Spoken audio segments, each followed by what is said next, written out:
Ismail Marzuki.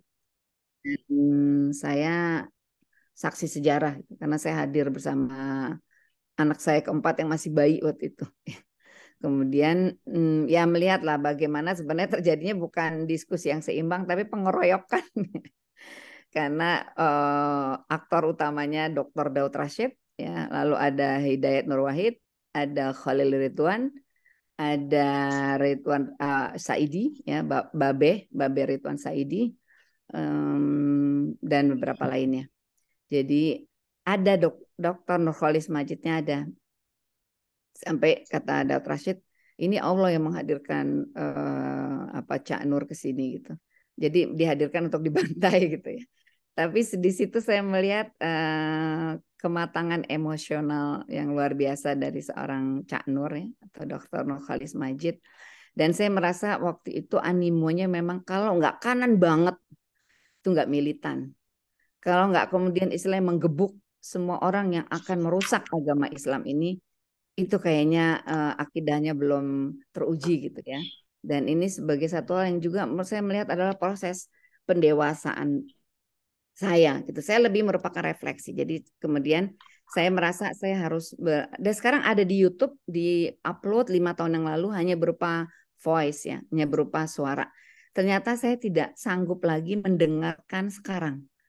Maksudnya tidak tega gitu. Sesuatu yang dulu mungkin wah semua tepuk tangan setiap kali seperti bikin mati kutu, semua tepuk tangan gitu ya. Betapa heroiknya mengeroyok dan istilahnya mengadili pemikiran dan ujungnya mengadili keimanan seseorang. Atau mungkin bukan tidak tega, lebih Nggak apa ya? Udah malu, nggak tahan. malu. Malu, Iya, tepatnya benar, lebih tepatnya malu malu. kayaknya. Malu. Ada nggak tega juga sih kalau ibu-ibu. Iya. Ada nggak teganya juga, ada malunya juga. Gitu ya. Tapi yang kemudian menarik adalah tenang sekali Bapak Nurholis Majid ini. Jadi saya ingin kita mencoba sekarang lebih tenang gitu untuk membahas beliau sebagai satu upaya saya untuk bersikap adil juga gitu. Kita semua kepada beliau ya sebagai salah satu tokoh intelektual Muslim di Indonesia gitu.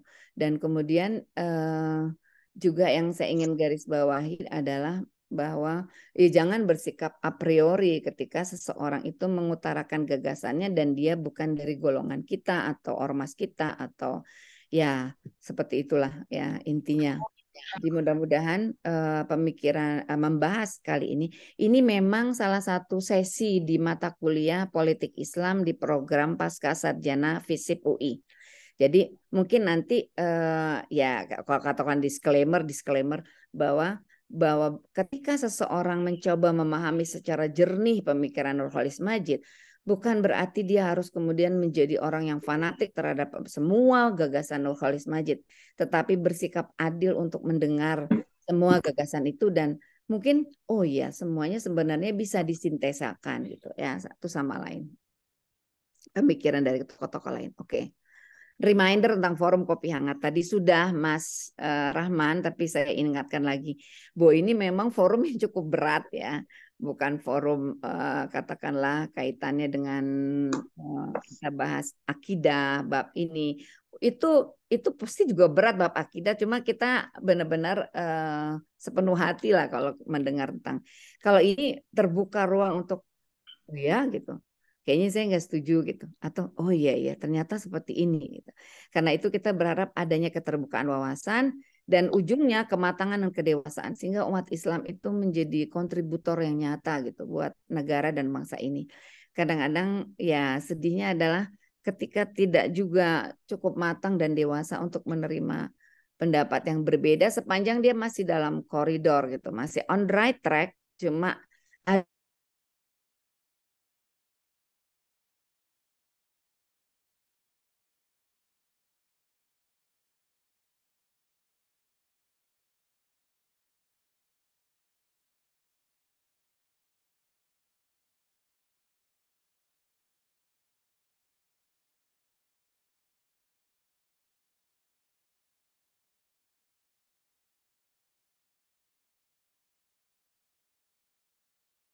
dari bersikap a priori yang menunjukkan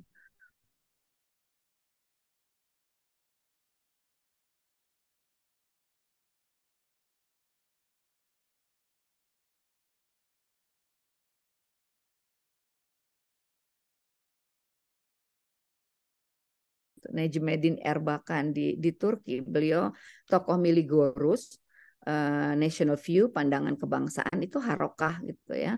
Harokah yang berdiri 1969 di Turki. Beliau doktor PhD lulusan teknik Jerman. Teman kuliahnya Bapak Habibie, Presiden RI ketiga, gitu ya, Erbakan. Dan ketika ditanya tentang sekularisme, Turki itu sekuler dan seterusnya, kenapa kemudian dia tetap bisa berkompromi ketika Refah berkuasa 1995, dia mengatakan yang saya pahami tentang sekuler gitu ya, atau sekularisme adalah bahwa segala sesuatu harus ya based on scientific data gitu ya, bahwa segala sesuatu itu harus berbasis data ilmiah, harus bersifat rasional ya. Nah, seperti itu intinya yang disebutkan oleh Bapak Erbakan ya, Ustadz Erbakan, bahwa sesuatu itu modern, sesuatu itu ketika rasional ilmiah. Kalau kita bicara konteks Barat gitu, yang disebut modern atau modernitas atau itu sejak Aufklärung, jadi sejak masa Renaissance. Aufklärung itu bahasa Jerman, Renaissance bahasa Perancis, bahasa Inggrisnya Enlightenment. Jadi masa pencerahan. Setelah sebelumnya selama Dark Ages, abad gelap, abad pertengahan, itu gereja mendominasi. Ketika Galileo Galilei menemukan teori tentang heliosentris gitu, bahwa bukan geosentris gitu, maka dia digantung. Jadi seseorang ilmuwan digantung gitu atas ya perintah gereja karena dia mengemukakan teori ilmiah yang bertentangan dengan paham gereja. Karena gereja merasa bahwa itu geosentris, bumi adalah pusat tata surya, dalam hal ini bumi adalah gereja. Gereja adalah pusat tata surya, pusat kehidupan. Sehingga ketika ada ilmuwan istilahnya mengajukan teori baru tentang heliosentris karena dia menemukan teleskop dan seterusnya, dia mati digantung. Itu adalah istilahnya abad kelam ya. Dan dalam buku Muhammad Qutb Jahiliyah abad modern atau Jahiliyah abad 20, dia mengatakan bahwa peradaban barat itu dibangun oleh filsafat Yunani, kemudian politik Romawi, materialisme Yahudi, dan ternyata salah satu-satunya kontribusi yang positif yakni metode ilmiah atau scientific, pemikiran rasional ilmiah adalah dari Islam, persentuhan ketika perang salib gitu ya. Jadi Islam punya kontribusi besar gitu ke barat dalam hal memunculkan Aufklärung, Renaissance, Enlightenment. Jadi nah, sekarang modernisme di Islam bagaimana? Jadi gerakan pemikiran yang melibatkan Islam pada persoalan sosial politik yang lebih luas. Sebelumnya dianggap ya agama Islam hanyalah mengurus serangkaian tata cara peribadatan. Itu yang memang dikehendaki oleh Belanda ya. Diarahkan oleh Belanda bahwa ya sudah agama itu adalah di pesantren-pesantren gitu. Jangan coba-coba untuk masuk ke dalam sosial politik karena mereka pasti sadar soal penjajahan dan seterusnya. Neomodernisme apa gitu? Neomodernisme. Jadi upaya menggabungkan dua faktor penting, modernisme dan tradisionalisme. Yang dimaksud tradisionalisme tadi bahwa faham yang menganggap agama ya ibadah gitu. Agama ya tata cara beribadah gitu ya. Tidak ada kaitannya dengan urusan sosial, politik, budaya dan seterusnya. Itu ini ya pengertiannya yang oleh para ilmuwan. Kita semua bisa berbeda dalam definisi. Dalam aliran ini masuk dua sosok intelektual, Nurcholish Madjid dan Abdurrahman Wahid. Ya, jadi kalau saya melihat kadang-kadang ada dua ekstrim, orang yang sangat katakanlah memuja Pak Abdurrahman Wahid, tapi ada juga yang menganggap ini sosok yang dekat dengan Yahudi dan seterusnya. Sekali lagi kita mencoba untuk melepaskan diri dari semua a priori itu. Nah, dosen di Australia, Greg Barton mengatakan, moreover, this new movement of thought represents a genuine to combine progressive liberal ideals with deep religious faith. Jadi menurut dia gerakan neomodernisme ini sebenarnya ingin mengkombinasikan antara pemikiran yang terbuka, bahkan mungkin liberal, ada kebebasan dalam pemikiran, tapi tetap deep religious faith. Tetap saja ada dasar-dasar keimanan yang dalam, yang kuat. Nah, dia selain dua tokoh tadi, dia memasukkan juga Johan Effendi. Johan Effendi ini menteri, ya, Mensesnek di zaman Gus Dur jadi presiden. Bahkan menurut dia, nevertheless, the thinkers at the force of this intellectual movement, Johan Effendi, Nurcholish Madjid, and Abdurrahman Wahid, consider the term neo-modernism as being the only term suitable to properly describe their position. Ternyata baik Nurcholish Madjid maupun Abdurrahman Wahid, ya, itu merasa bahwa mereka memang pemikirannya paling pas untuk digambarkan sebagai neo-modernis. Jadi kalau kita lihat, kita tahu pendiri Masyumi, Buya Nasir, Wahid Hashim, bapaknya Gus Dur, kemudian Kartosuwiryo gitu ya. Itu juga pendiri Masyumi, kita tahu bagaimana saat itu ya. Kemudian ada Buya Hamka, ada pemikir-pemikir Muslim. Kita bicara setelah era ini ya, Syarikat Islam dan seterusnya. Ini eranya, kalau kita yang sekarang saya bahas adalah era akhir 60-an, 70-an, 80-an. Nah, ini tokoh-tokoh, terutama corak visi pemikiran mereka, lalu posisi mereka di antara khasanah intelektual Muslim Indonesia ini di mana gitu ya. Di sini ada Nurcholish Madjid, ada Kunto Wijoyo, ada Bapak Abdurrahman Wahid, ada Adi Sasono, ada Dawam Raharjo, ada Bahtiar Effendi, ada Fahri Ali, ya. Kemudian kita lihat lagi. Nah, ini bukunya Prof. Bahtiar Effendi almarhum, ya, dengan Fahri Ali, Merambah Jalan Baru Islam. Dia memaparkan ada 4 corak pemikiran keislaman yang dikembangkan para intelektual Muslim di Indonesia. Nah, yang pasti kalau ditarik biasanya Mas Rahman, Mas Rahim, ahli tentang khasanah intelektual Muslim di Timur Tengah ya. Misalnya mungkin bisa bahas Fazlur Rahman, ya, ada kaitannya dengan Nurcholish Madjid. Neomodernisme, pertama adalah neomodernisme. Ini gerakan kultural intelektual gitu. Jadi awalnya memang bukan gerakan politik. Dia gerakan kultural, gerakan intelektual yang muncul karena keinginannya melakukan rekonstruksi internal gitu di umat Islam. Jadi merumuskan Islamic heritage, ya, warisan pemikiran Islam secara lebih utuh, lebih komprehensif, juga kontekstual dan universal. Sebenarnya yang dibahas Ustadz Muzaffar pekan lalu sangat-sangat berhubungan ini ya.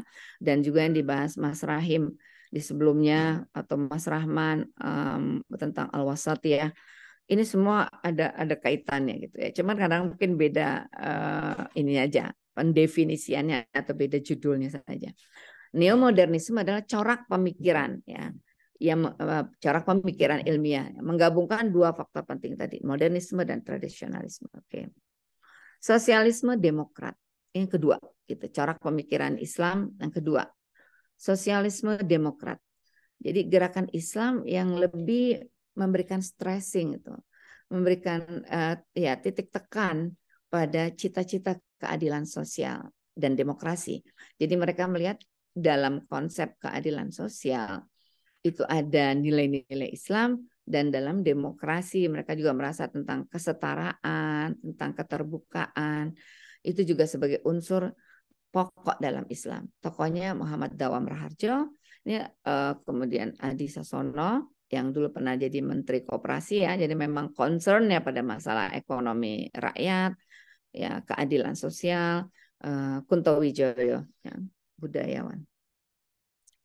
3, universalisme. Jadi ini dari bukunya Pak Bahtiar Effendi tadi ya. Dia menyebutnya, sebenarnya kita juga jadi PR nih untuk berikutnya setelah ini era 80-an kan ini ya.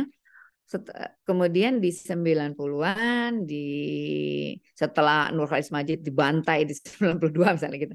Apakah kemudian ada muncul tokoh-tokoh berikutnya? Mungkin tantangannya adalah kita bikin buku baru gitu. Oh ternyata juga kita punya kekayaan lagi di era tahun 2000-an gitu, 2010-an gitu ya, bisa masuk pemikir-pemikir Muslim muda. Ya, ini berhenti di akhir 80-an. Universalisme adalah gerakan pemikiran Islam yang memandang ya Islam adalah ajaran yang universal gitu ya, tidak ada batasan waktu, kemudian tidak ada batasan teritori, bahwa dia bisa diterima di semua ya masa dan di semua tempat.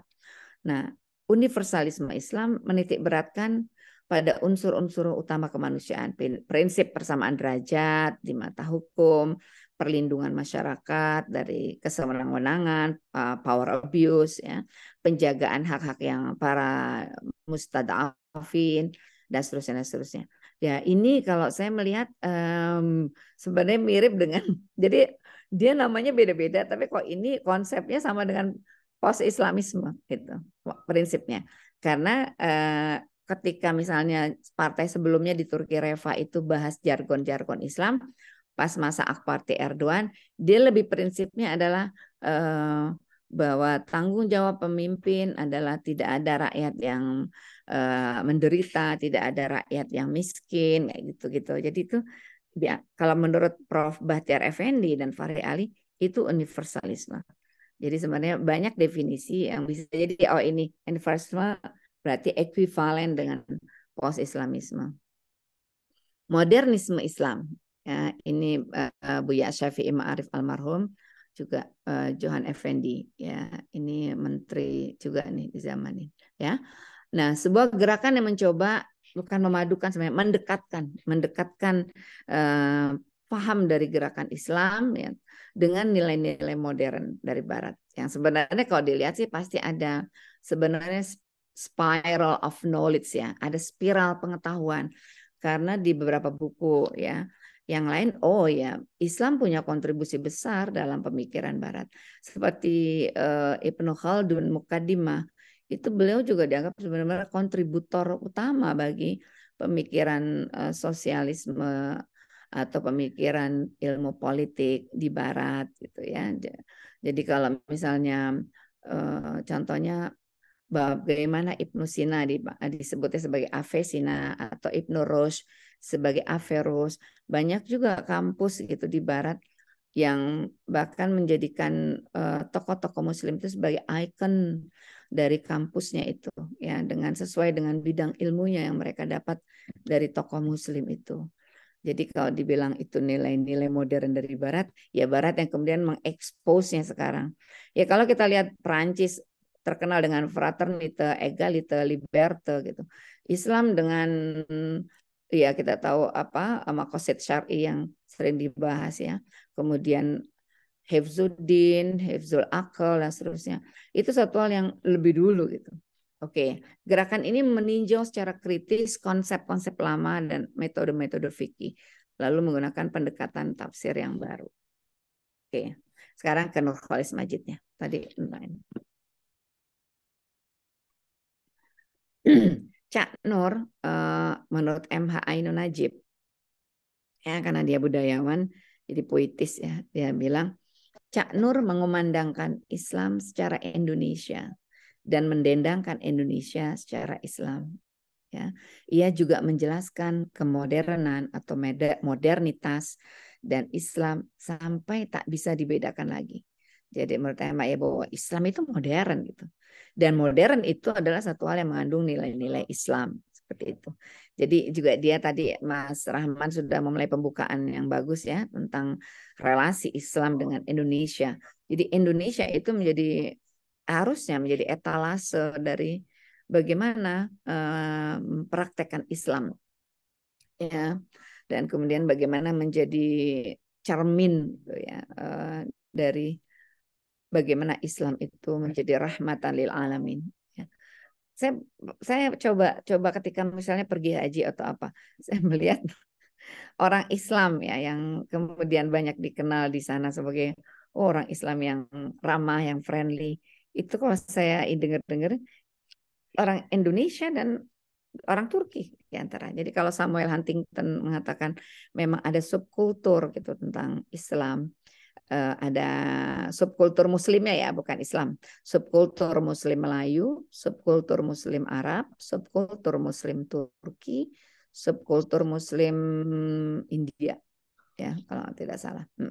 Jadi kita maksud kayak ini karena yang cukup friendly, karena tahun berapa ya, awal 2000-an saya ke Inggris, selain urusan ada apa seminar atau apa juga menemui adik saya.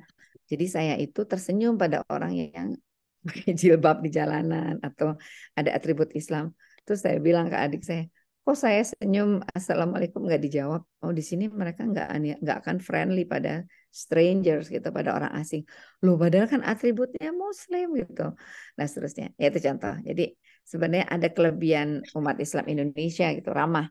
Satu saat ada satu pertemuan yang ada presenternya itu yang narasumbernya orang Arab ya. Jadi dia menyampaikan ceramahnya dalam bahasa Arab.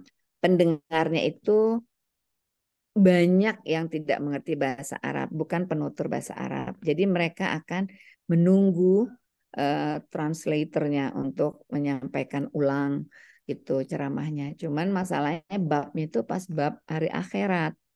Nah, pas lagi bab hari akhirat dia mulai kayaknya tercekam penceramah. Nah, masalahnya mayoritas ini belum paham. Jadinya ada yang senyum-senyum ini gitu ya, mungkin ya senyum bis bicara sama temennya gitu ya.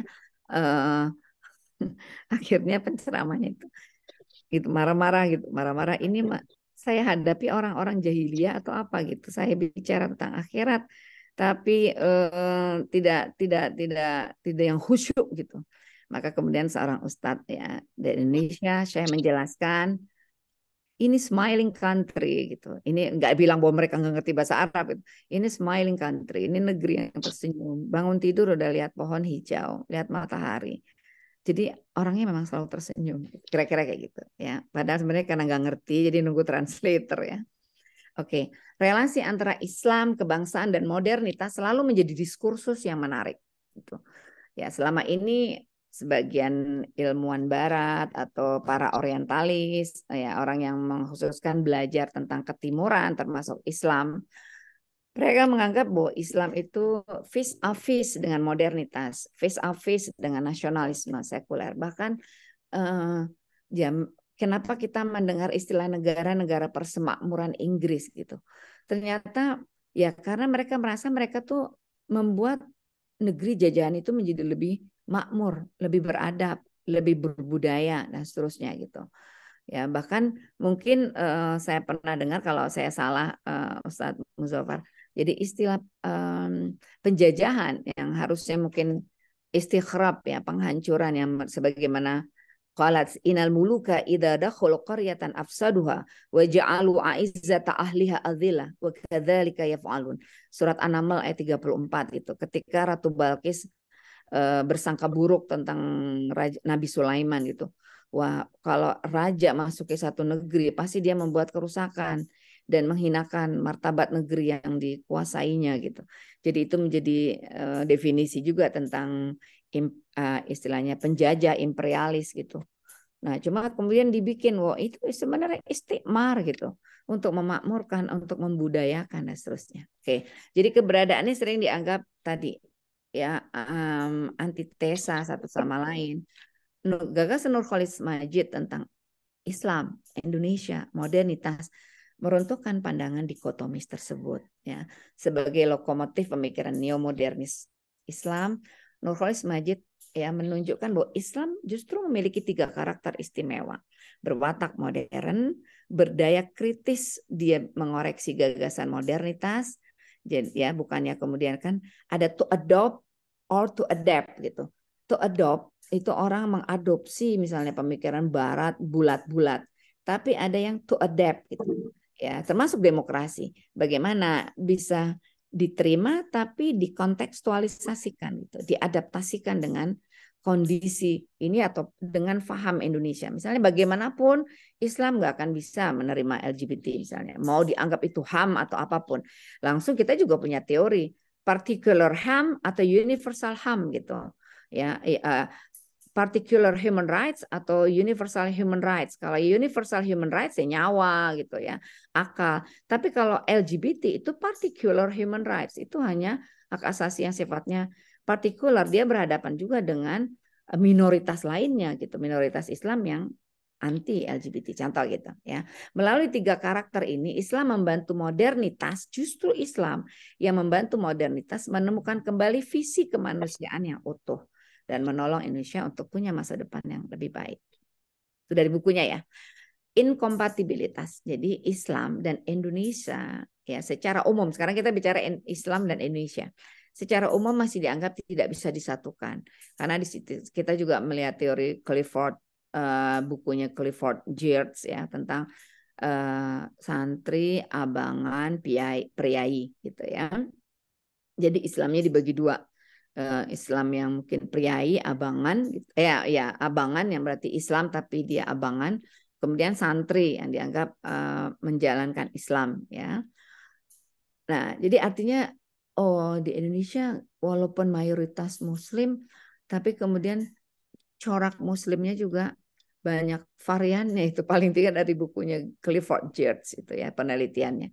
Ada abangan gitu dan ada santri atau priai yang benar-benar sekuler kayak gitu. Islam dan Indonesia secara umum dianggap tidak bisa disatukan. Keberadaannya masih dianggap orang Islam ini tidak cinta katakanlah mungkin NKRI atau ancaman bagi NKRI gitu. Atau sebaliknya, Islam sendiri kemudian juga sangat Muslim atau santri yang didefinisikan santri sangat berhati-hati terhadap kejawen kayak gitu ya. Oh, ini kejawen ini sinkretisme ini dan seterusnya. Selain itu Islam dan modernitas atau demokrasi juga dianggap tidak kompatibel gitu ya. Tidak bisa matching satu sama lain, tidak bisa bersesuaian satu dengan yang lain. Sekarang kita lihat Islam, Indonesia, dan modernitas.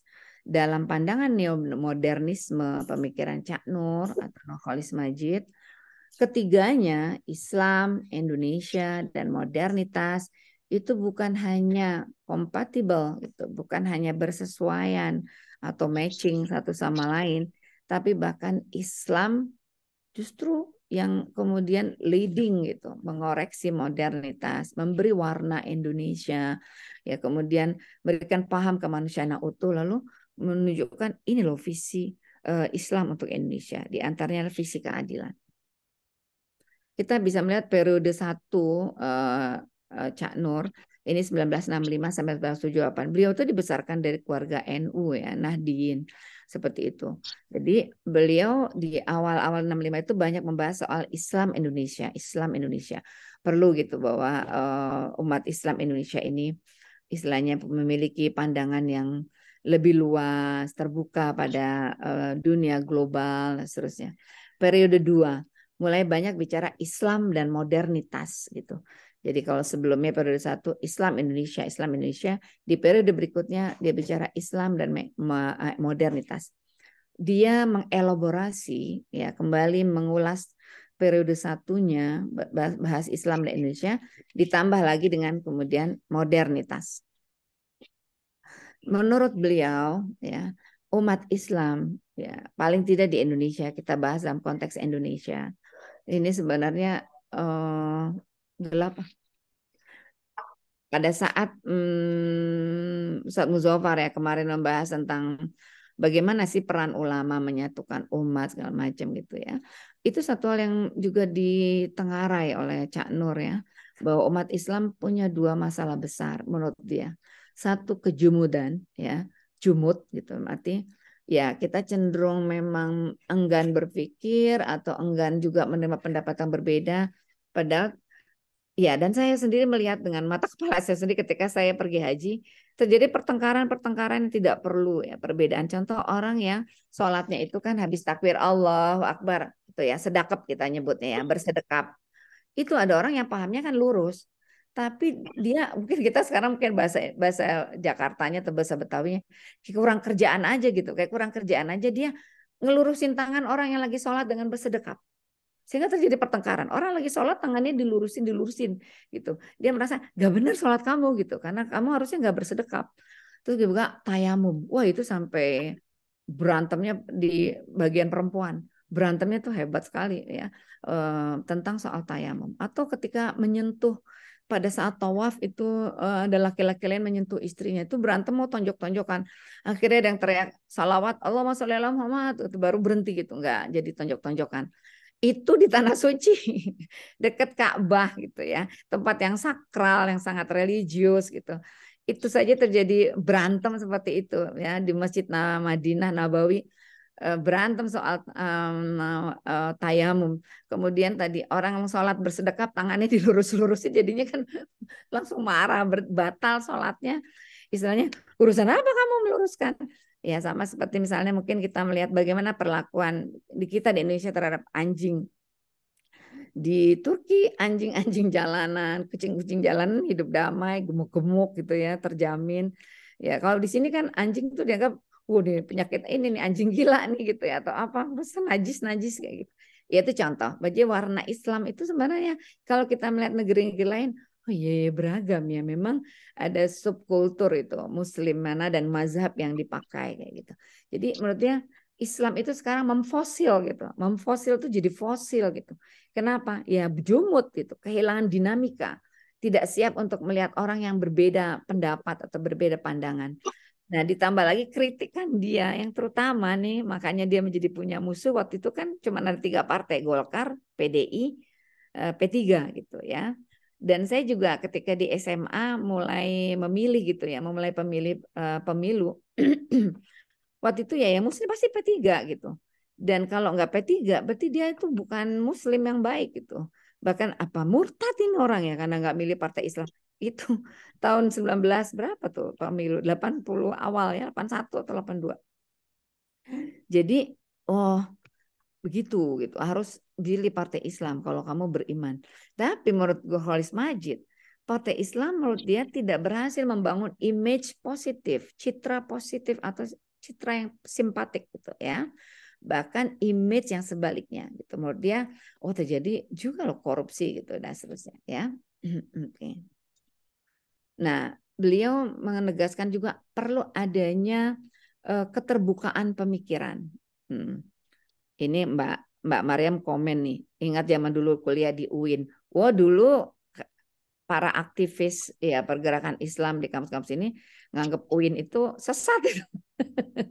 Karena dia berkiblatnya ke Chicago University. Jadi menurut tadi sama ya seperti Erbakan bilang, sekularisasi bukan sekularisme. Jadi ini satu hal yang kita harus bedakan itu, sama seperti misalnya waktu itu kalau orang ada gempa bumi gitu atau apa, orang akan mengatakan ini azab Tuhan gitu. Tapi kalau orang yang berbasis ilmiah, oh ini pergeseran lempeng bumi gitu ya. Atau oke lah kalau ada faktor human error, kenapa banjir, kenapa longsor, manusia serakah gitu, hutan ditebangi gitu ya, deforestasi hutan dan seterusnya. Jadi menurut Nurholis Majid, proses pembebasan berpikirnya umat itu perlu. Kenapa? Karena setelah perjalanan sejarahnya sendiri, umat Islam seperti tidak sanggup membedakan mana nilai-nilai yang dianggap Islami dan mana yang transendental ya dan mana yang temporal. Mungkin kalau bahasa saya, mana yang sakral tidak boleh diubah-ubah ya, mungkin mabadi sifatnya gitu ya, sawabit, dan mana yang sebenarnya profan gitu, mana yang mutaghayyirat gitu, mana yang bisa kemudian disesuaikan dengan konteks zaman. Kalau kita lihat ayat tentang haji itu kan wa'adzinnas fil hajj ya. Itu kan seru manusia untuk berhaji, ada yang pakai jalan kaki, ada yang pakai ontak kurus kayak gitu. Ya, kalau dipegang harus seperti apa adanya gitu. Letter lock. Ya, bagaimana orang dari Indonesia bisa berhaji gitu ya. Jadi itu yang kita lihat. Oke. Back to the course. Jangan berpaham salah sehingga salah paham, itu ungkapannya dia ya. Banyak banyak jargon-jargonnya yang juga Islam yes, partai Islam no, dijelaskan lagi oleh beliau gitu ya. Bukan menegasi atau merendahkan Islam politik, tapi dia mengajak jangan dianggap sebagai indikator keimanan gitu. Kalau dia tidak memilih partai Islam gitu. Jadi umat Islam tuh harus bebas dari kejumutan gitu. Mencari jalan pembaruan agar Islam dan artikulasinya itu menarik dan relevan di di tengah modernitas menurut dia. Dan dia mengangkat justru tauhid itu kan dimulai dengan kalimat pembebasan, la ilaha illallah gitu. Ya, tidak ada Tuhan selain Allah gitu ya, selain ilah yang hak. Jadi orang tuh harus bebas dari semua objek itu ya, tidak mensakralkan ulama, tidak mensakralkan apapun itu, apalagi cuma sekedar wasilah berupa ormas ya atau berupa partainya walaupun partai Islam sekalipun gitu ya. Tidak boleh dianggap itu sebagai suci gitu. Yang suci ya perintah Allah dan Rasul gitu. Tapi bagaimana kemudian dalam praktek di depan nyata tidak boleh kemudian jumut gitu ya, kemudian menganggap taklid buta gitu. Di sini kita harus berhati-hati ya bahwa ya dulu ada satu kalimat ketika orang dihabisi ya, diadili, sama ketika Toha Hussein di Mesir juga diadili seperti Cak Nur diadili oleh Daud Rashid CS itu ya. Terus ada yang mengatakan dulu ada orang yang lebih baik dari kamu. Saya lupa nih siapa yang bicara seperti ini. Ya Nabi Musa alaihissalam gitu ya. Nabi Musa itu kan bukan sekedar kiai, bukan sekedar ustadz, bukan sekedar ilmuwan muslim gitu. Nabi gitu. Terus lalu terhadap Firaun gitu. Siapa sih yang berani ana rabbukumul a'la gitu. Aku adalah Tuhanmu tertinggi. Firaun kan. Tapi Nabi Musa disuruh qaulan layyinah gitu. Itu yang kadang-kadang kita seperti merasa paling benar, tapi sebenarnya kok tidak berakhlak ya. Nah, semangat pencerahan yang mengusung kesetaraan, kebebasan, dan keadilan. Tapi diingatkan ada ekses dari modernitas. Seseorang teralienasi menjadi ya depersonalisasi, maaf ini dehumanisasi ya. Jadi terulang ini. Dehumanisasi. Manusia tidak lagi jadi kayak manusia, human being.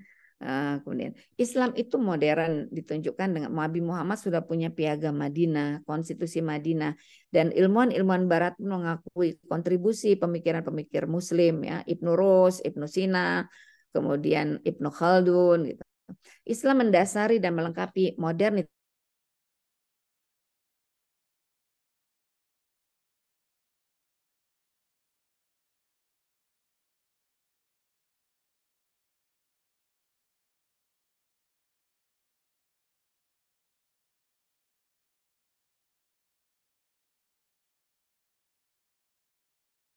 lain saling mempengaruhi bahwa ya orang Muslim di Indonesia gitu ya bisa kalau dulu kayak gini oh ya dia sih ini orang Islam bukan Islam yang modern bukan Islam yang tradisional sampai ada ungkapan kayak gitu ya padahal sebenarnya ya tadi Islam itu sendiri sudah modern dalam dialog antar ketiga tadi Islam Indonesia dan modernitas ya Islam yang justru memberikan dasar memberikan visi pada modernitas dan visi pada kebangsaan Indonesia.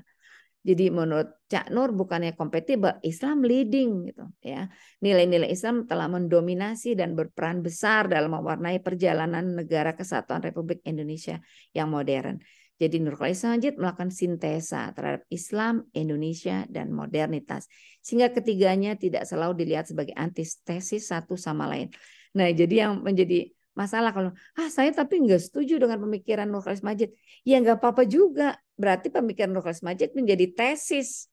Yang kemudian kalau Anda punya antitesisnya, ya uraikan gagasannya sehingga bisa diterima di kalangan mungkin tadi konstelasi intelektual Muslim di Indonesia gitu ya. Bukan kemudian membabi buta untuk karena saya a priori tidak suka sama orang ini.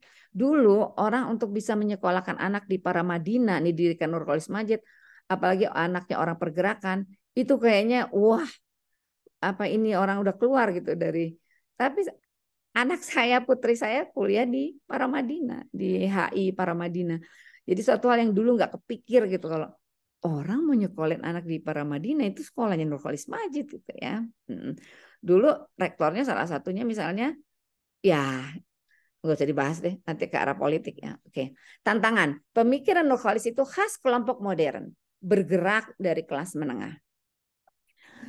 Ya memang tenang orangnya, nggak yang kemudian lucu atau menarik seperti Gus Baha kayak gitu ya, atau Adi Hidayat yang confident, full of confident gitu kalau ceramah gitu ya, atau yang lucu kayak Ustadz Abdul Somad kayak gitu. Enggak, dia tuh yang kalem kalau orang nggak ini ngantuk kali ya, tapi dia ceramahnya di kelompok-kelompok ya kajian-kajian kelas menengah atas kayak gitu ya. Nah, cuma bagaimana gagasannya juga sampai gitu. Ini gagasan-gagasan yang bagus gitu bahwa mensitesakan Islam Indonesia dan modernitas, bagaimana Islam relevan. Jadi jangan fanatik bahwa harus partainya Islam gitu, tapi bagaimana partai Islam mencerminkan benar-benar nilai-nilai Islam dan mungkin juga dari hal-hal yang lain ya. Bagaimana agar gagasan itu, karena ini akan menentukan juga masa depan Islam politik di Indonesia. Itu saja Mas Rahman ya, kita diskusi singkat saja ini saya ininya. Oke, sebentar. Saya tutup dulu stop share. Kalau nanti ada yang berminat untuk bisa, ini kan intisarinya buku ya. Kalau ini bisa kok di buku lapak itu masih ada buku antik. Jadi ya biasanya Mas Sabar si Tanggang rajin ngopi dan share. Oke. Assalamualaikum warahmatullahi wabarakatuh. Waalaikumsalam warahmatullahi wabarakatuh. Ya, terima kasih Dr. Sita yang telah presentasi tentang pemikiran neomodernisme, yaitu Studi dari kasus Cak gagasan Nur. Cak Nur ya, tentang Islam, keindonesiaan dan modernitasnya. Ada yang perlu kita garis bawahi bahwa ad-din, Islam sebagai ad-din itu pasti wasat ya, pasti proporsional, objektif dan seterusnya. Tapi yang menjadi problem biasanya adalah tadayun. Tadayun itu cara orang beragama atau corak orang beragama itu kadang berbeda-beda. Ada yang dalam tanda kutip ya cenderung ekstrim, ada moderat, ada liberal gitu kan. Tapi Islam sebagai agama itu sudah pasti wasat. Karena itu memang diabadikan oleh Al-Quran dalam surat Al-Baqarah ayat 143 itu kan. Gitu. Yang menarik juga Bapak dan Ibu sekalian, ada kaedah yang sering diungkapkan oleh para ulama ya. Barangkali ini juga menjadi patokan Cak Nur ya, bahwa al-Islamu solihun di kulli zaman wa makan. Bahwa Islam itu akan senantiasa relevan mau di tempat manapun dan di waktu manapun. Tapi yang menarik, kita sebagai bangsa Indonesia ya tentu harus punya kepentingan untuk masa depan ya, untuk ke depan bagaimana Indonesia ini menjadi kiblat ya, kiblat peradaban Islam di dunia ini. Nah, Bapak dan Ibu sekalian, barangkali ada Bapak dan Ibu yang ingin memberikan masukan, bukan masukan, tapi diskusi Tambahan. atau tidak setuju, boleh. Ini adalah diskusi terbuka. Kita semuanya siap ya menerima pemikiran yang berbeda, insya Allah ya. Saya persilahkan yang angkat tangan dulu ya. Baik angkat tangan manual atau resign gitu kan. Ya, silahkan Ustadz Mudhafar, angkat tangan manual ya. Manual ini. Silakan. Padahal Ustaz. Soalnya belum tahu caranya resign. Baik, assalamualaikum warahmatullahi wabarakatuh. Waalaikumsalam warahmatullahi wabarakatuh. Alhamdulillahirrahmanirrahim. Wassalatu wassalamu ala Sayyidina Muhammadin Sayyidil Mursalin wa ala alihi wa ashabihi ajma'in, amma ba'd. Masya Allah, berkah kita pagi ini kita mulai dengan diskusi yang sangat mencerahkan. Jazakillah khairan untuk Dr. Sita. Iya, Jadi Ustaz. kita sudah dibantu untuk meringkaskan ya, tentu ringkasan dari buku atau mungkin ringkasan dari ringkasan buku. ya Masya Allah, benar Ustaz, benar. Sangat sangat mencerahkan sekali untuk kita. Ya, salah satu yang sangat penting adalah ya, kalau yang seperti yang sering saya ulang-ulang itu memang prioritas setiap komponen umat, setiap kelompok umat itu adalah berkomitmen pada aspek evaluasi. Jadi kalau dari berbagai ya pengalaman perenungan selama ini itu berbagai corak pemikiran dan gagasan keislaman dari berbagai kelompok itu kalau ditanya mana sih yang paling baik, yang paling the best, yang paling hebat itu ya pemikiran dan hasil ijtihad siapapun selama dia punya komitmen untuk memiliki keterbukaan terhadap evaluasi. Jadi artinya bahwa pemikiran apapun mungkin kita mengakui ini yang paling baik, tapi ketika kita memiliki ketertutupan, eksklusif dan tidak siap untuk untuk adanya evaluasi, itu adalah yang sangat buruk. Karena setiap gagasan, setiap pemikiran itu berpotensi untuk dievaluasi, Kritik ya. untuk direvisi. Dan ini dua hal. Pertama ya manusia itu sangat sangat berpotensi untuk memiliki kesalahan. Itu yang pertama. Yang kedua, andai pun pada saat tertentu, pada era tertentu, pada periode tertentu itu tidak salah. Tapi mungkin 10 tahun, 20 tahun berikutnya itu sudah salah karena tidak tepat. Tidak relevan lagi. Ini babnya relevansi. Ya itu. Nah, itu kadang ada yang jadi kalau tadi yang selalu menari di benak dan pikiran saya setelah mengikuti pemaparan Dr. Cita tadi itu adalah bahwa ya ini salah satu masalah terbesar kalangan yang ya seperti tahun waktu itu ya yang ada peristiwa katanya pembantaian Cak Nur dan semacam itu.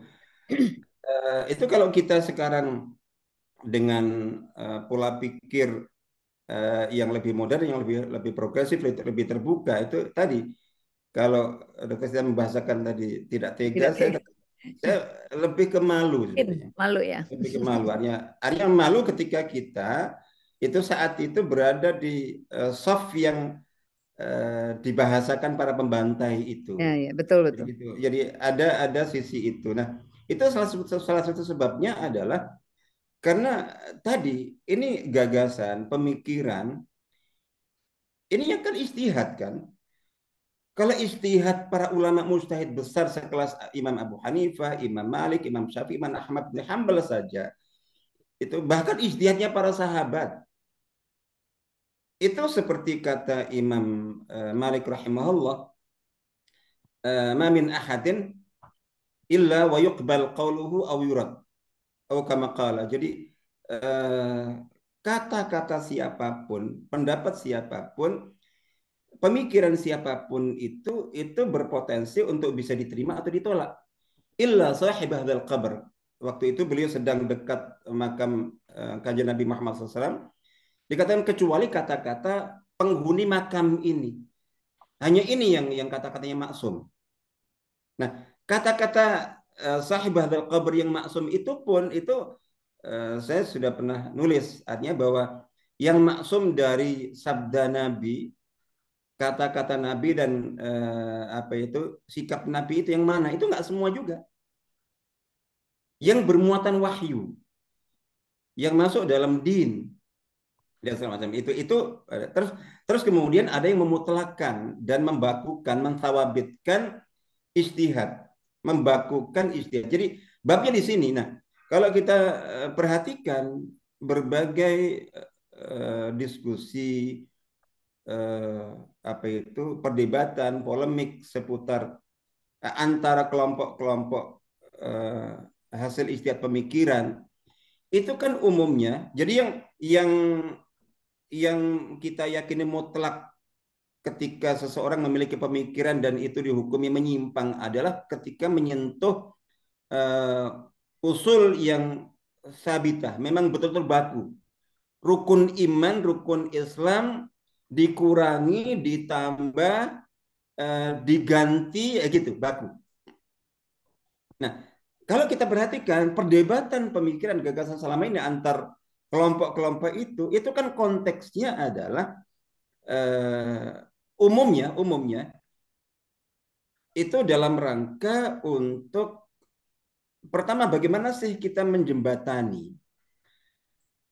Jadi membuat jembatan bainal eh, apa itu al-asalah wal mu'asarah. Jadi antara Islam yang asalah, yang murni, yang biasa dibahasakan juga salafiyah, sesuai dengan salaf itu, tapi kita hidup di zaman muasir. Nah, ini akan perlu pemaduan. Bagaimana kita membawa asalatul Islam ke muasaratul hayah sekarang. Itu pertama. Yang kedua itu antara ilm dan amal. Rata-rata gagasan bagaimana kita itu memadukan antara Islam normatif teoritis dengan Islam realistis, praktis, implementatif. Nah, ini ijtihad semua ini. Ijtihad semua. Terus selebihnya adalah bagaimana apalagi dalam konteks ini macam-macam. Mempraktekkan Islam dalam skop pribadi untuk zaman ini. Terus kemudian pakai Islam dalam konteks keluarga, masyarakat, sampai ke politik negara sekarang, di mana realita kehidupan politik negara saat ini itu betul-betul bid'ah. Ini bid'ah dalam arti bahasa ya. Jadi sesuatu yang sekarang terjadi tanpa ada contoh selama 15 abad, 14 abad. Terus kemudian bagaimana kaum muslimin, ulama itu mencoba untuk mengislamkan kehidupan saat ini yang corak kehidupannya sama sekali baru, apalagi di bidang politik. Nah itu kan bisa jadi tidak hanya ada 3, 5 atau tadi berapa mazhab itu bisa ada 1001 mazhab sesuai dengan jumlah kepala para ulama. Nah, terus itu kemudian pemilik salah satu pemikiran memutlakannya, membakukannya, mensejajarkannya dengan rukun iman, rukun Islam. Ini saya kira hal yang sangat jelas. Yang lainnya adalah terkait dengan bagaimana kita menjelaskan cara kaifiyah menjelaskan. Jadi Islam dalam berbagai aspeknya itu kepada generasi sekarang yang relevan, yang cocok. Cara menjelaskan Islam yang menyeluruh dijelaskan kepada generasi saat ini yang sangat beda dalam segala hal. Jadi gitu, seperti itu. Nah itu ada 1001 jalan dan cara pemikiran. Jadi artinya seperti itu. Terus kemudian jadi mendakwahkan, menjelaskan, terus mendakwahkan, mengajak. Rata-rata kan gitu kan. Nah, saya kira itu kembali kepada kaidah utama sebetulnya salah satu prinsip utama yang harus kita pegangi itu prinsip wasatiyah, tawazun, jadi proporsionalitas. Jadi proporsional lalu kemudian tadi itu. Jadi kita melihat, jadi mungkin salah satu catatannya pokoknya apa yang berupa pemikiran yang ini merupakan hasil ijtihad seseorang siapapun dia. Jadi gitu. Dalam cara untuk memahami Islam, menjelaskan Islam, mempraktekkan Islam, memodernkan Islam selama tidak menyentuh prinsip-prinsip rukun iman, rukun Islam dan prinsip baku itu harus tetap kita sikapi sebagai hasil ijtihad yang qabil al-akhdhi warad, qabil al-niqash, siap untuk dikoreksi, diterima. Jadi hanya saat ini seseorang dia terus jadi evaluasi, jadi sehingga mazhab pemikiran mana yang terbaik, saya mengatakan mazhab evaluasi. Pemikiran apapun yang dimiliki siapapun, tapi dia memiliki kesiapan untuk selalu menerima evaluasi, koreksi, dan dia siap untuk mengkoreksi diri, itu yang terbaik. Insya Allah itu barakallahu fikum. Jazakumullah khairan. Assalamualaikum warahmatullahi wabarakatuh. Waalaikumsalam warahmatullahi wabarakatuh. Saya nambah komentarin. Langsung ditanggapi Bu. Jazakallah khair. Ustadz Muzaffar bagus sekali paparannya, bagus sekali uraiannya. Dan itu sebenarnya semakin memperjelas ya bahwa ya tadi perlunya selalu ada kritik dan evaluasi, dan sebenarnya siklus pengetahuan seperti itu selalu tesis, selalu ada antitesis, selalu sintesis atau sintesa. Nah, sintesis atau sintesa pada gilirannya akan menjadi tesis baru lagi gitu dan akan mendapatkan antitesis. Jadi tadi setiap saat akan selalu ada pembaruan geosentris, heliosentris, bahkan di ilmu pengetahuan juga seperti itu. Ilmu pengetahuan alam pun terjadi hal itu. Jazakallah khair, saya catat semuanya dan saya berharap Ustadz Muzaffar menulis gitu loh. Ya. Saya berharap Ustadz Muzaffar menulis tentang evaluasi dan seterusnya itu, karena tadi ya bahwa benar ijtihad para ulama itu berpotensi diterima atau ditolak karena dia tidak sakral, bahkan mungkin kalau ingat tadi bahkan perkataan Nabi pun ada yang bernilai wahyu, ada yang mungkin bersifat manusia. Saya ingat kisah ini Ustadz, ketika ada sahabat mengokulasi korma, lalu Rasul kelihatan tidak tega gitu, kelihatan getahnya. Lalu sahabat tidak melakukan okulasi Ya, betul. itu, dan kemudian ditanya Rasul, kenapa produk kurma menurun? Ya Rasulullah, kami tidak jadi melakukan okulasi, menstek karena engkau kelihatan ekspresi wajah. Rasul mengatakan antum a'lamu bi umuri dunyakum. Jadi itu Betul. mungkin ya, benar Ustaz. Jazakallahu khair Ustaz Iya. atas. Baik.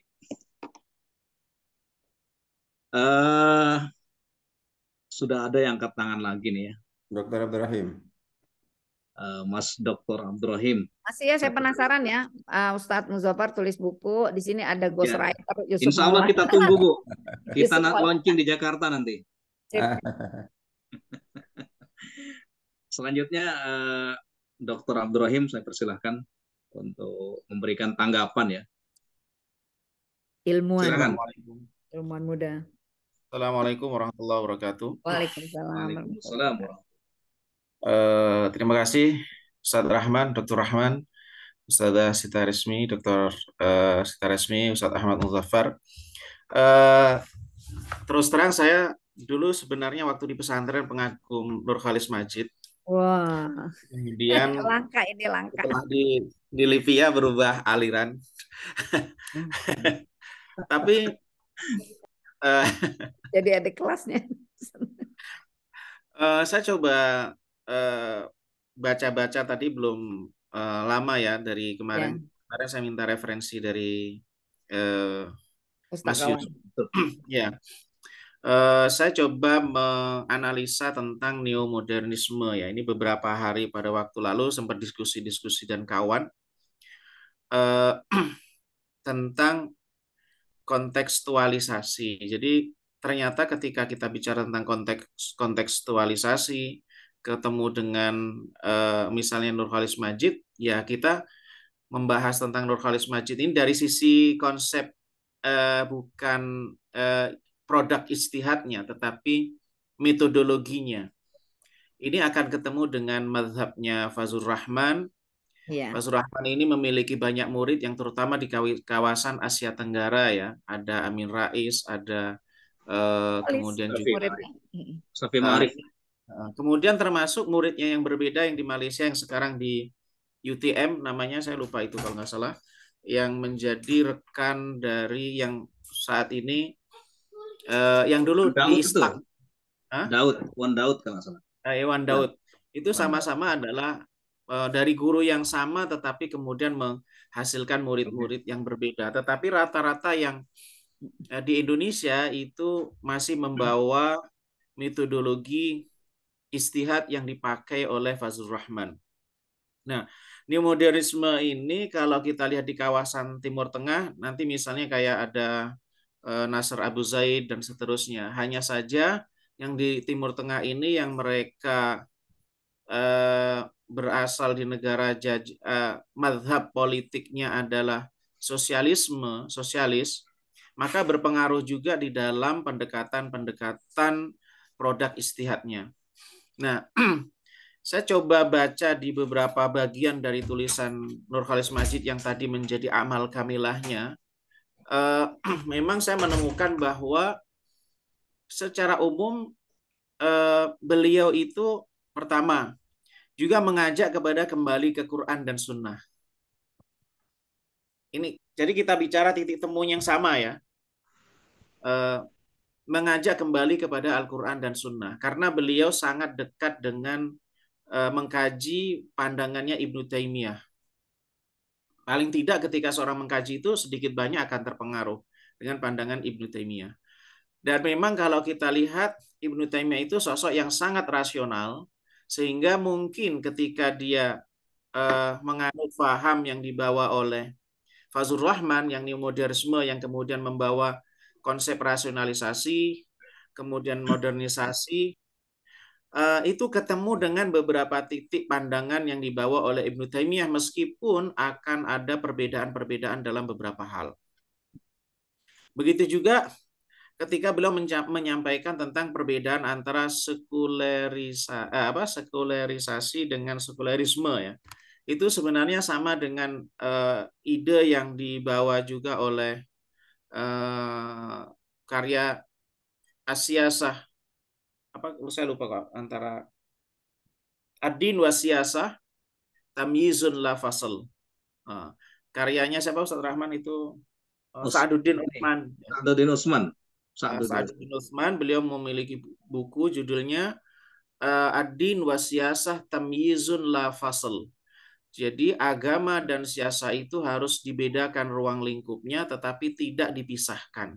Jadi sekularisasi itu yang dimaksud oleh Nurcholish Madjid, sedangkan sekulerisme tentu dia tidak setuju. Kalau ada lagi pemikir pakar filsafat yang berasal dari Mesir, namanya itu mengatakan bahwa sekulerisme itu memisahkan agama dari kehidupan. Itu definisinya, bukan hanya masalah agama dan negara. Hussein, bukan. Bukan. Pakar filsafat saya. Ya pokoknya itu. Ada bukunya itu tentang Yahudi itu kan? Ya, Yahudi, pakar Yahudi di Mesir. Pakar Yahudi juga. Nah, yang ingin saya soroti begini. Satu metodologi yang berbeda bisa jadi menghasilkan satu pandangan yang sama tapi juga bisa berbeda.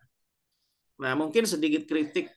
Kalau neomodernisme ini kan nanti akan hubungannya dengan hermeneutika, berhubungan dengan rasionalisasi.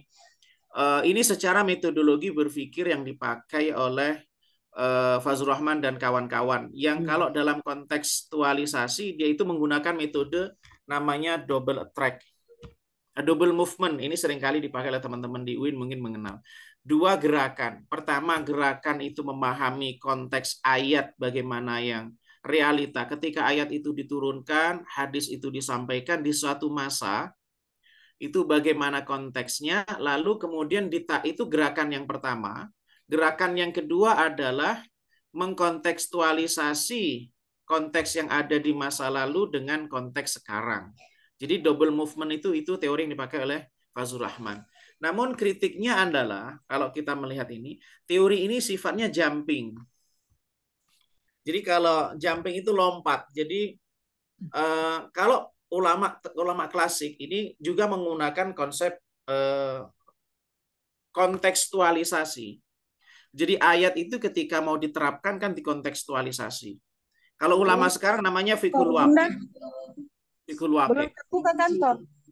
Atau tanzil, atau menerapkan bagaimana satu ayat, satu hadis itu diterapkan dalam konteks sekarang itu seperti apa.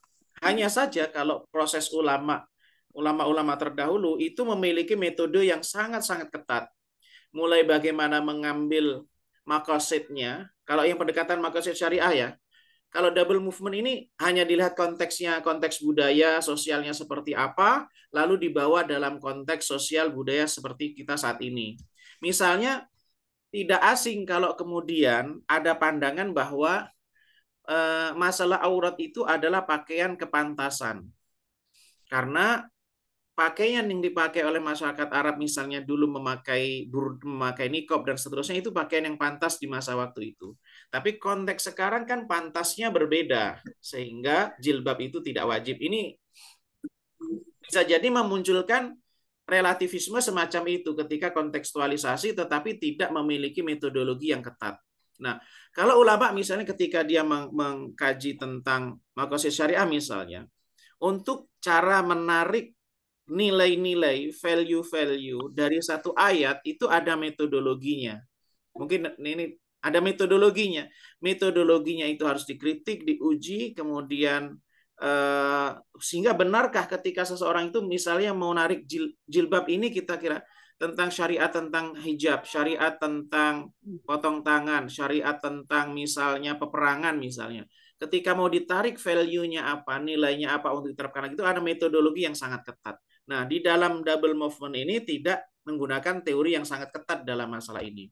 Sehingga potensi relativismenya sangat besar. Sehingga bisa jadi orang menganut mazhab yang sama-sama dia itu mengikuti mazhab neomodernisme, sama-sama mengikuti paham al-hadatsah kalau dalam bahasa Arab. Modernisme itu kan kalau dalam bahasa Arab namanya al-hadatsah.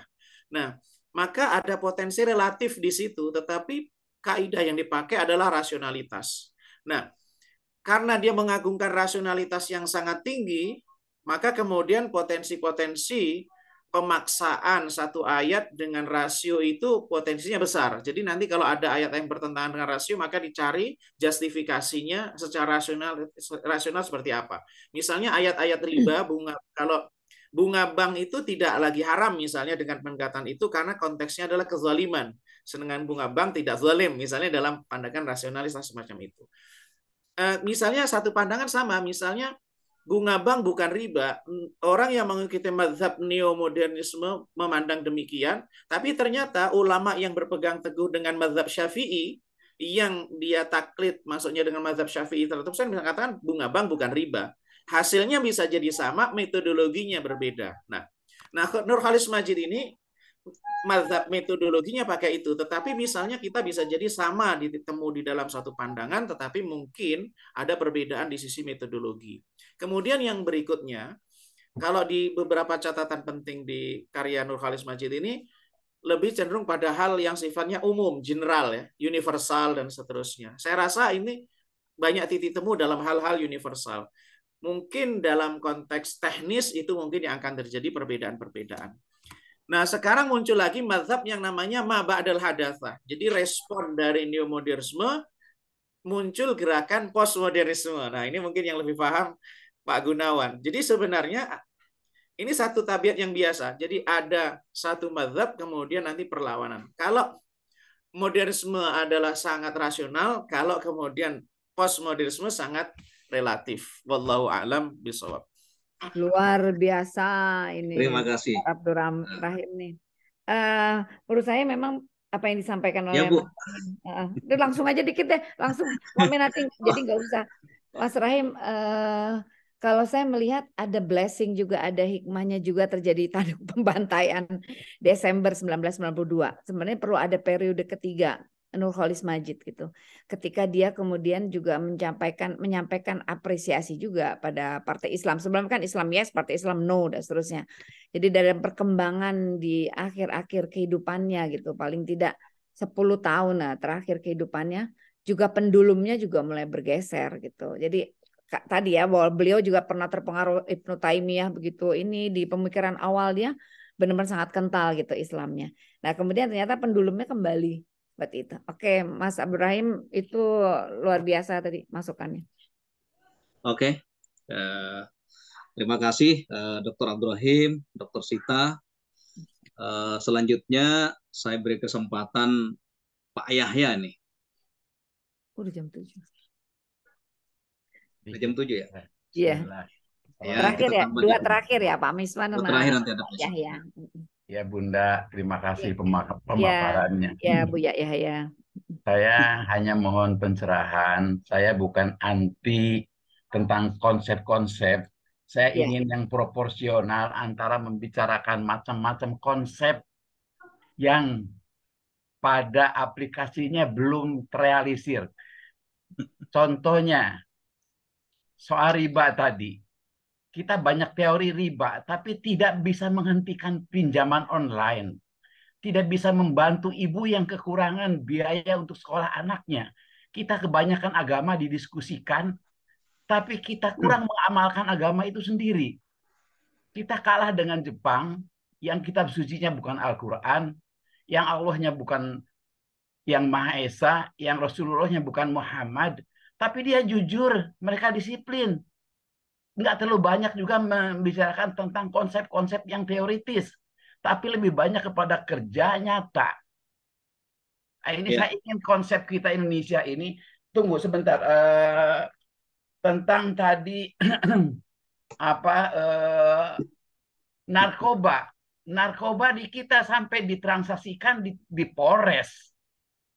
Bagaimana mungkin dengan konsep Islam yang demikian bagus, mau modern kayak mau new modern kayak mau apa kayak, tapi nggak ada itu dampaknya.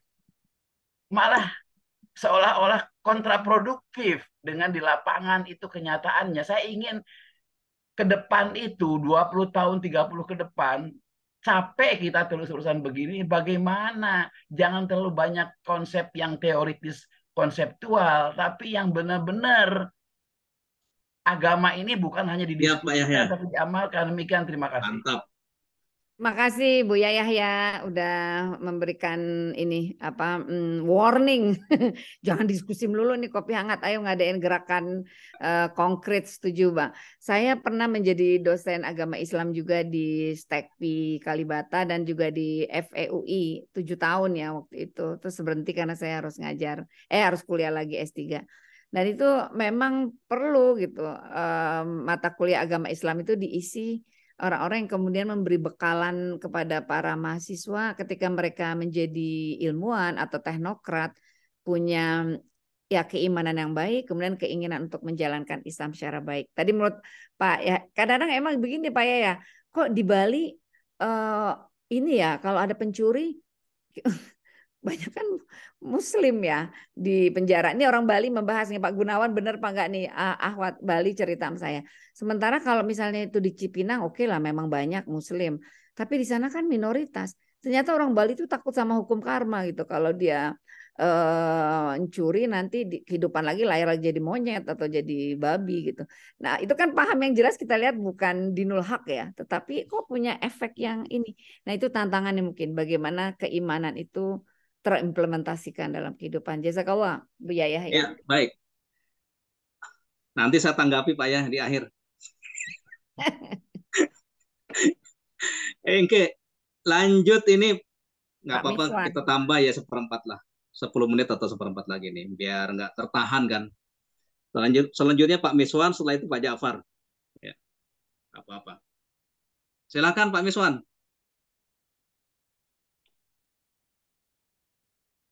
Pak Miswan. Kalau gitu langsung Pak Ja'far. Ya baik, Assalamualaikum warahmatullahi wabarakatuh. Waalaikumsalam warahmatullahi wabarakatuh. Sebenarnya bukan komentar atau tanggapan, lebih sebagai semacam refleksi seperti Bu Sita tadi di awal. Ya. Karena saya juga termasuk yang memiliki memori sangat dalam pada peristiwa dialog Daud Rashid dengan Nurholis Majid.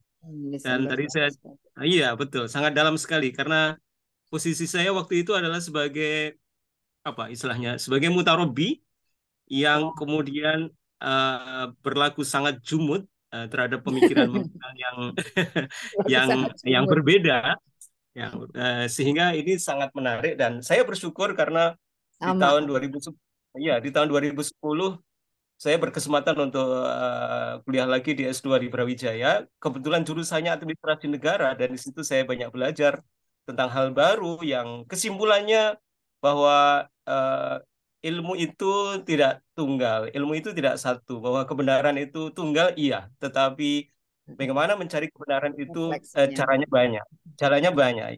Makanya Cak Nur itu ketika di dalam dialog tersebut yang mengutip salah satu ayat Quran, yahdi manittaba'a ridwanahu subulas salam.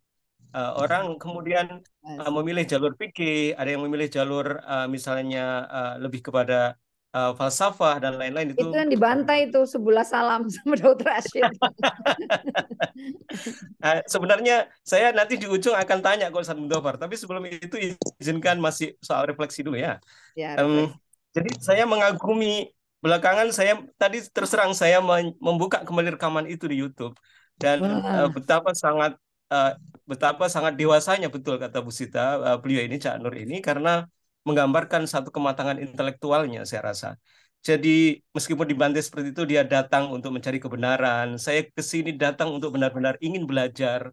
Saya berterima kasih atas pandangan yang berbeda. Dan perbedaan itu hanyalah soal tafsir, soal interpretasi. Dan saya rasa luar biasa memang. Dan itu menggambarkan kematangan intelektualnya. Lalu beliau juga mengatakan bahwa saya tahu Pak Daud Rosid ini temannya banyak. Saya ingin datang kepada mereka, ingin berdialog kepada mereka. Tidak dengan pretensi siapa yang paling benar. Kita Oh, luar datang untuk biasa sama-sama ini. belajar. Ini Waduh, kalimatnya itu dalam banget transkrip. gitu. Iya ya. Jadi Cak Nurnya belajar, tapi yang sebelah sana nggak belajar ya.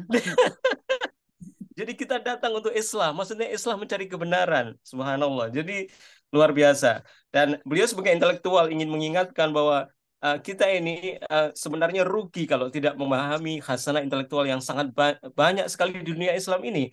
Karena terjadi keterputusan kesinambungan kita dengan pusat-pusat intelektual di dunia. Jadi kalaupun toh ada kesinambungan itu parsial saja. Itu yang ingin beliau ajak untuk apa namanya berdialog. Dan beliau menegaskan berkali-kali bahwa sekali lagi saya bukan dalam posisi pembela beliau, tetapi nanti di ujungnya saya akan sampaikan pertanyaan ke Ustaz Muntawar lagi. Beliau ingin mengatakan bahwa kata-kata pembaharuan itu pun saya sudah berhemat sekali, tidak sering mengungkapkan itu, tetapi ini sekedar motivasi, motivasi bahwa kita harus belajar. Itu sesuatu yang menarik. Nah, begini Ustaz Muntawar pertanyaannya. Saya kan waktu itu posisinya sebagai orang yang kuliah tidak di jurusan agama, saya kuliah di bagian teknik, jurusan teknik Ya. pengairan, lalu lanjut ke teknik Pengairan. elektro. Ya, lalu begitu belajar tentang agama, saya pokoknya apa kata murabi saya. Dan masalahnya adalah ketika dalam pembelajaran itu kemudian ada sikap-sikap a priori bahkan cenderung apa istilahnya itu dalam tanda kutip menjelekkan secara personal, saya kemudian menyampaikannya kepada binaan-binaan saya hal yang sama, menjudge, menghakimi dalam tanda kutip bahwa jangan ikuti pemikiran-pemikiran Nurcholish Madjid karena begini begini begini. Jangan ikuti pemikiran Gus Dur begini begini begini. Dan itu sekali lagi satu bentuk kejumutan waktu itu yang saya harus minta maaf dengan cara apa?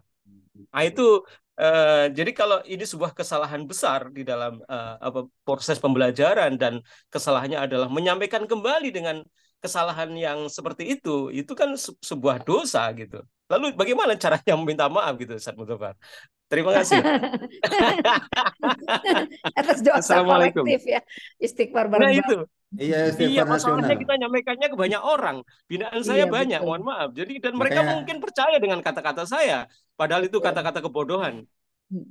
jadi kayak tadi Dr. Abdurrahim dulu Di fansnya pesantren. Dr. Nurcholish Madjid itu yang dulu pernah jadi fans beliau kayaknya tobatnya tipis-tipis. Yang belum pernah jadi fansnya itu yang telat itu ini yang harus istighfar setiap hari 1000 kali. Astagfirullahaladzim. Astagfirullahaladzim. Ya Nah, Allah. ya ini untuk semuanya banyak sebenarnya. Ya itu artinya bahwa kita ya apa yang harus kita lakukan secara umum saya kira sama. Ya kan tidak secara mungkin kalau secara personal kan tidak mudah Zat. Iya. Kita ini secara Ini umum karena ini ada masuk dalam perdebatan. ada yang komen di sebelah saya nih. Pak Ya, Ferry dulu baca bukunya Abdurrahman Wahid, wah di kata-katain sama ikhwa-ikhwa itu. ya udah banyak lah. Baca buku Gus Dur. Masya Allah. Pak Ya, Miswan, Mas maka Insya Allah. Rahman. Masya Allah. Iya, Pak Miswan. Sudah meminggir itu beliau. Silakan. Ya, Pak Ustaz Rahman, saya. Silakan. Kedengeran. Jazakumullah khairan kasihan semua. Assalamualaikum warahmatullahi wabarakatuh. Waalaikumsalam warahmatullahi wabarakatuh. Saya sangat memahami diskusi ini, namun saya ingin mencoba untuk mengambil dari sisi yang lain itu. Jadi sebenarnya ini persoalan kematangan kalau menurut saya, baik kematangan intelektual maupun kematangan psikologis. Emosional. Ya. Nah, ini yang proses ini yang tidak sama di antara setiap orang. Ada yang matangnya cepat, ada yang matangnya lambat itu, baik psikologis maupun intelektual. Nah, saya melihat kenapa kok ada yang gerakan anti Pak Nurcholish sedemikian rupa. Itu juga tidak bisa kita lepaskan dari sejarah perjalanan umat ya. dalam konteks tadayun tentunya. Ya, bukan dalam konteks dinnya, dalam konteks tadayunnya. Jadi ini kan negara atau umat warisan keterjajahan, dan goresan psikologis keterjajahan itu demikian kuat sehingga terrefleksi dalam sikap secara keseluruhan itu. Dan itulah yang kemudian melahirkan gerakan-gerakan kebangkitan yang dasarnya, mohon maaf dalam tanda kutip, dendam sejarah yang tidak disadari. Nah, inilah barangkali tugas kita untuk bagaimana supaya membasuh luka sejarah itu juga kita lakukan bersama, kita membawa kepada kematangan. Kalau kita membawa kepada kematangan umat dengan semata-mata pendekatan intelektual, ya barangkali gap itu tidak akan pernah selesai, bahkan bisa semakin kuat. Ya, karena itu maka sebagai dai tentu kita mesti selain mematangkan secara intelektual, juga psikologis kita matang, dan pemahaman kita terhadap psikologi umat juga mesti baik. Dan inilah barangkali PR yang menurut saya perlu kita kuatkan. Saya mohon maaf kalau dalam kata yang kurang enak itu, kasihan melihat para aktivis yang mohon maaf dengan segala keikhlasannya, dengan segala perjuangannya, tapi kontraproduktif justru bagi kebaikan umat ini. Dan ini mungkin catatan yang ingin saya coba kemukakan di sini. Mudah-mudahan, sebenarnya saya ingin mendapat tanggapan, tapi karena waktunya sekedar lontaran saja. Ya, jazakumullah semua, dan mohon maaf. Assalamualaikum warahmatullahi wabarakatuh. Waalaikumsalam warahmatullahi wabarakatuh. Kayaknya khusus melukai mengobati luka sejarah itu, lagi-lagi kita perlu belajar dari Erdogan. Luka sejarah yang dibuat oleh Mustafa Kemal Atatürk kayaknya ya nggak terukur lah. Tapi bagaimana cara beliau mengobati, ya itu kayaknya kita perlu belajar banyak, dan Bu Sita kita termasuk yang paling banyak tahu tentang ini. Insya Allah, jazakallah khair. Tapi ini bernas sekali diskusinya, sedikit yang ikut. Kayaknya kurang berminat ini ya, nggak berminat bahasannya Cak Nur. Jadi yang ikut sedikit, 35 orang. Enggak, Bu, ya kayak gini biasanya ini penyebaran yang rekamannya Mbak Sita. Lebih ke itu, lebih ke penyebaran. Jadi, dan mungkin mindsetnya masih belum berubah, Ustaz. Tapi justru Mbak Eri diskusinya jadi bernas banget. Bismillah, insya Allah. Ya, betul. Saya inspirasi sekali. Baik. Kasih Mas Rahim. Rahman. Baik, terima kasih Bapak dan Ibu sekalian yang telah berkenan hadir dalam acara diskusi Kopi Hangat ini. Insya Allah kita pekan depan akan bertemu kembali ya, pada jam yang sama 5.30 ya, kita undurkan 30 menit karena waktu subuh di Jakarta agak mundur gitu kan. Yeah. Biasanya jam 5 gitu kan. Baik Bapak dan Ibu sekalian, kita sudah berada di penghujung acara. Tanpa panjang kalam, kita akhiri pertemuan ini, diskusi ini dengan hamdalah. Alhamdulillahirabbil alamin. Subhanaka Allahumma bihamdika asyhadu an la ilaha illa anta astaghfiruka wa atubu ilaik. Assalamualaikum warahmatullahi wabarakatuh. Waalaikumsalam warahmatullahi wabarakatuh. Kami Tuhan mau ngomong aja sekarang. Ini ada yang bagus ini. Pak siapa nih? Pak Bambang. Tadinya dia berpikir ngapain bahas Nurholis Majid, kata Pak Bambang Bali, tapi ternyata loh kok bagus. Alhamdulillah. Pak Miswan mau bicara apa? Bukan ngapain Ustaz, justru ini penting sekali. Iya tadi Pak Bambang itu. Alhamdulillah. Insya Allah banyak. Insya Allah. Jazakallah khair. Ini Harakah Islamiyah kan boleh